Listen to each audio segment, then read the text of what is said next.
गए वहां से कहा पड़े फिर लौटे। जीवन में कभी मन को संयम में रखने का अभ्यास नहीं किया तो 92 वर्ष में वही बच्चों वाली हरकत पाई गई ना। मतलब इस स्थिति में थे कि करुणा उत्पन्न हो रहे थे। उनका एक बात मान लो, बोले अब जो बोलो का राधा राधा राधा, बोले जब तक श्वास रहेगी तब तक आपका ध्यान और नाम, तो उनका जहां भी रहो तुम्हारा मंगल होगा। और जब शरीर छूटेगा तो वृंदावन में कह रहे भगवान की तुम्हें प्राप्ति होगी, तुम निश्चिंत रहो। ब्रजेश जी आज तक से जी महाराज जी आपके चरणों में कोटि कोटि प्रणाम। महाराज जी बड़ी संख्या में सोशल मीडिया के जरिए युवा आपके वचनामृत का लाभ ले रहे हैं और उस पर अमल भी करते दिख रहे हैं, लेकिन उनमें अभी भी कुछ हिचकिचाहट है, खुलकर इस बात करने में शर्माते हैं, छिपछिपाकर आपको फॉलो करते हैं। उन्हें लगता है कि उनके साथी या माता पिता में नीचा न दिखा दें, अरे अभी भी कोई उम्र है, अभी बाबा जी को सुन रहे हो, फॉलो करने का मतलब हमारे जिनका कहने का भाव है कि युवा सुन रहा है आपको, बट आज थोड़ी सी मानसिकता जैसे बाकी लोगों की होती है तो छुप छुपा के सुनता है। कि इसमें आगे लिखा है उन्होंने कि ये ऑफिस में देखते हैं तो काफी जने ने आपके कान में लगाए होते हैं, बट वो दूसरों से शर्मा शर्मा के सुनना चाहता है, समझना चाहता है और मतलब अपने जीवन में उतारना चाहता है, बट किसी को पता ना लगे ऐसा भाव। सुनते रहे। एक दिन उनमें इतनी सामर्थ्य आ गई आएगी तो दूसरों को सुनाने लगेंगे।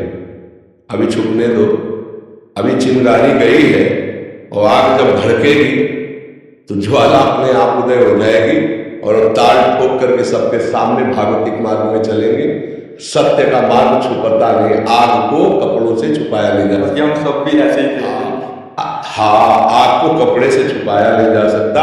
और हम प्रणाम करते हैं युवा भाइयों को जो इसी समय अपने जीवन को सुधार में ले आए।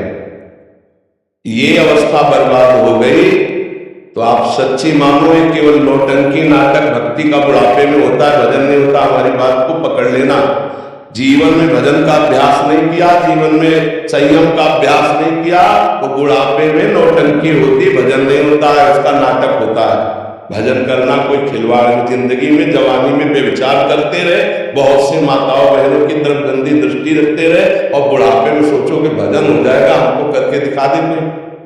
अरे भैया साधारण बाहरी बात, जिंदगी में पिस्तौल नहीं चलाई तो हमारे आगे सब रख दो, बेकार है, मीट की तरह भले मार सकते लेकिन गोली नहीं चला सकते। क्यों? कभी हमने अभ्यास ही नहीं किया। तो मन को सच्चिदानंद में कभी लगाया नहीं और पापाचरण करते रहे हो तो कहते हैं ये अवस्था तो भजन की नहीं। तो अवस्था कब भजन की है? जो प्रश्न करता है ना ये अवस्था भजन की नहीं, उससे पूछो क्या तुम भजन करते हो? 92 वर्ष के आदमी को बेविचार के लिए प्रयासरत देखा गया। 92 वर्ष। सोचो उसकी दशा क्या थी जानते हो? लकड़ी लेके चलता था, चश्मा लगा कर चलता था। और इसका मतलब परिचय जानते हो? जीवन में कभी मन को संयम में रखने का अभ्यास नहीं किया तो 92 वर्ष में वही बच्चों वाली हरकत पाई गई ना। तो जो अगर जवानी में संयम में रहकर तुम सत्य मार्ग में नहीं चलोगे तो बुढ़ापे में तुम महात्मा नहीं बन जाओगे। चाहे कपड़ा बदल लो, चाहे देश बदल लो, उद्देश्य नहीं बदलने वाला। ये पक्की बात समझो। अभ्यास से गंदगी को बढ़ाते चले जाओगे, बुढ़ापे में तुम भजन कर लोगे। आप अपने अपने दिमागों में देख लीजिए आज आपकी स्थिति क्या है। अगर इस स्थिति को नहीं सुधारा तो स्थिति बढ़ती चली जाएगी, घटेगी नहीं। ये अवस्था से नहीं घटती, ध्यान रखना। अवस्था से, ये भजन से घटती है, ये संयम से घटती है। आज रोक रहे हो, हम धन्यवाद देते हैं। नौजवान मदिरा पान छोड़ रहे हैं, मांस छोड़ रहे हैं, गंदी बातें छोड़ रहे हैं, उनको प्रणाम करते हैं और हमारे प्रभु उनका सहयोग करेंगे। हाँ, तुम छुप छुप करके पहले पाप कर्म करते थे, आज छुप छुप करके सत्यवाद में आ गए हो तो धन्यवाद। एक दिन तुम छुपोगे नहीं, एक दिन तुम प्रकाशित हो जाओगे।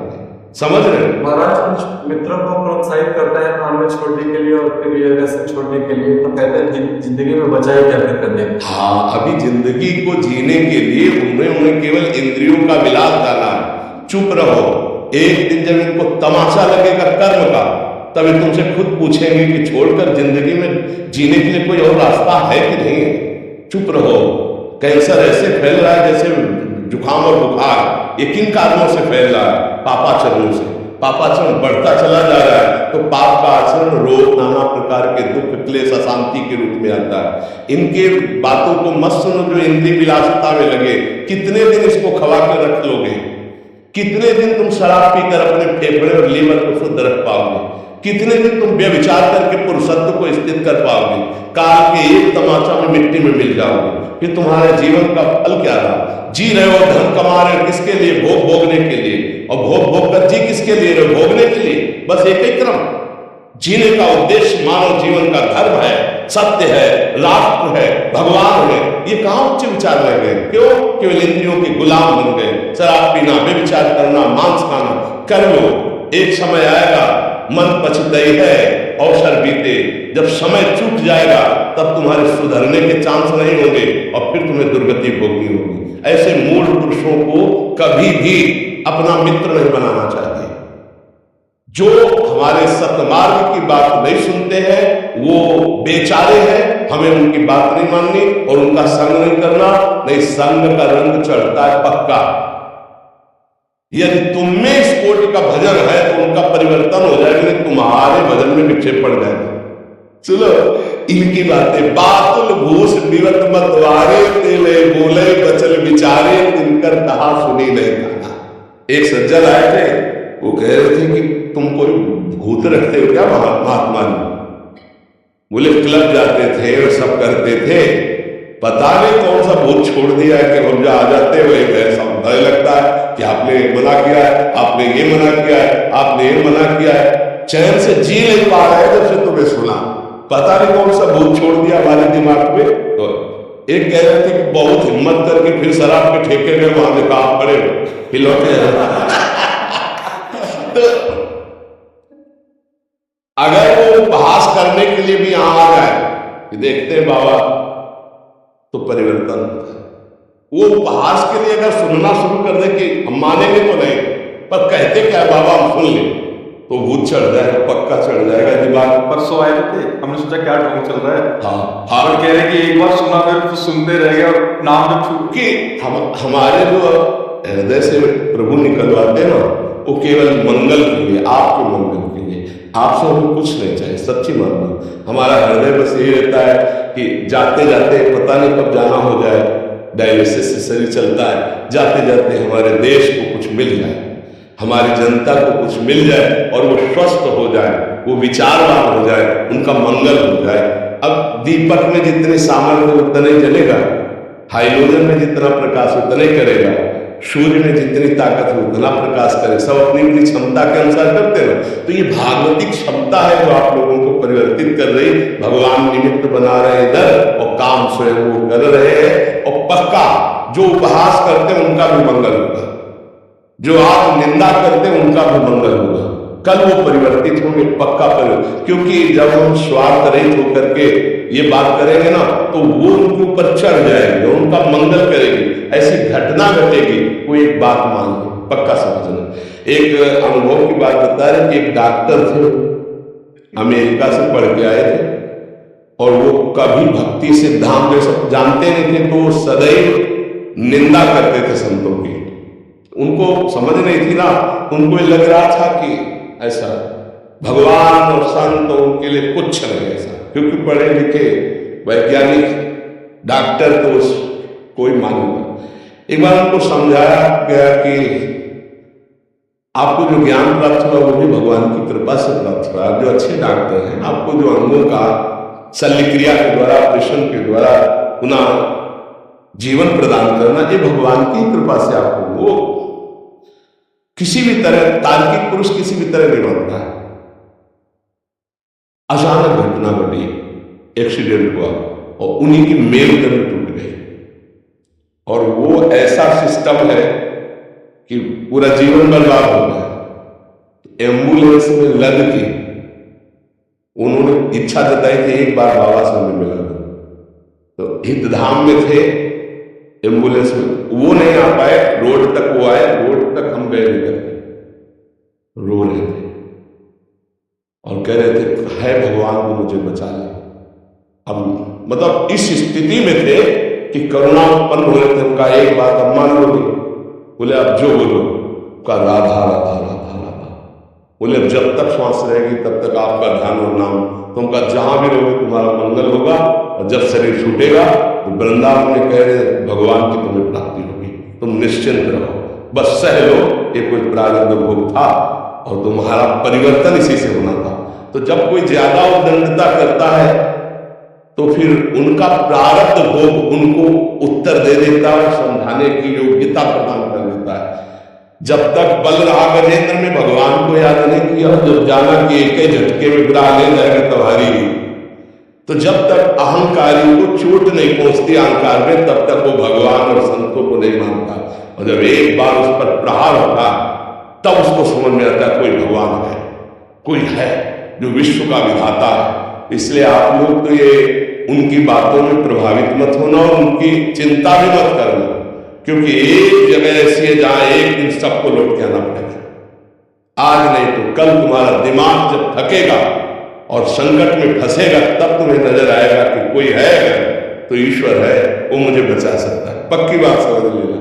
यहां स्वतंत्र नहीं, कर लो पापाचरण, जहां परिणाम आएगा तब तुम्हें ईश्वर की याद आएगी, पक्का आएगी। मन पछताई है अवसर बीते। अभी अवसर है तो मनोरंजन कर लो, अवसर हटेगा तो भोगला। हमारी सबसे प्रार्थना है आप लोग सौभाग्यशाली हैं, आप वृंदावन आए, आप संत समागम में आए, आप शराब मत पीना, मांस मत खाना, बेविचार मत करना, जितना हो सके वीर का संयम रखना और राधा राधा बोलना आपको मंगल होता है। हमारी बात मान लेना, हम आपके ऐसे मित्र हैं जो आपका परम मंगल करने की बात कर रहे हैं। कोई स्वार्थ नहीं आपसे, आप हमारी आत्मा, हमारे प्राण। अगर आप सही ढंग से चलेंगे तो इसमें हमको लाभ मिलता है। क्या लाभ मिलता है? आपको सुखी देखकर मुझे सुख होता है। संतों को एक ही कष्ट होता है, जब कोई मनुष्य जीवन प्राप्त करके गंदे आचरणों में बढ़ता है तो उन्हें दुख होता है कि इस जीवन से भगवान की प्राप्ति हो सकती है, ये दुखों को मोल लेने जा रहा है। पापाचरण करके आज तक कौन सुखी हुआ है? अरे रावण जैसा कोई बलवान हुआ है क्या?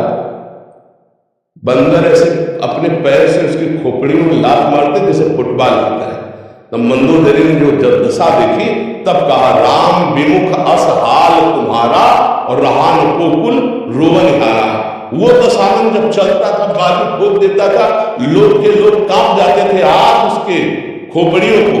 इस तरह से अपमानित इसलिए किया जा रहा है कि भगवान से विमुख होकर चरित्रहीन हो गया। समझ पा रहे? ये सब जहन रावण सम अभिमानी, हिरणा कश्यप सम वरदानी, खान विभव की खान, जगत में कुछ दिन के मेहमान, भजले श्री भगवान, जगत में कुछ दिन के मेहमान। इसलिए आप लोग तो गंदे आचरण मत करना। जो आ गए हैं उनका कल्याण तो जरूर भी होना चाहिए, और जो सुन रहे हैं भगवान उन पर कृपा करेंगे, उनकी भी बुद्धि बदले, और जो उपहास कर रहे हैं उनको भी बदलना पड़ेगा, आज नहीं तो कल। हाँ, उनके बदलने के लिए थोड़ी कड़वी दवा का प्रयोग होगा। जब उनके अहम पर चोट पड़ेगी तब वो भगवान को याद करेगा भी अहंकार है तो अभी थोड़ा मलिनता। इसलिए आप लोग कृपा करके अच्छे मार्ग के पथिक बनो, दुख सुख दोनों बराबर सहो।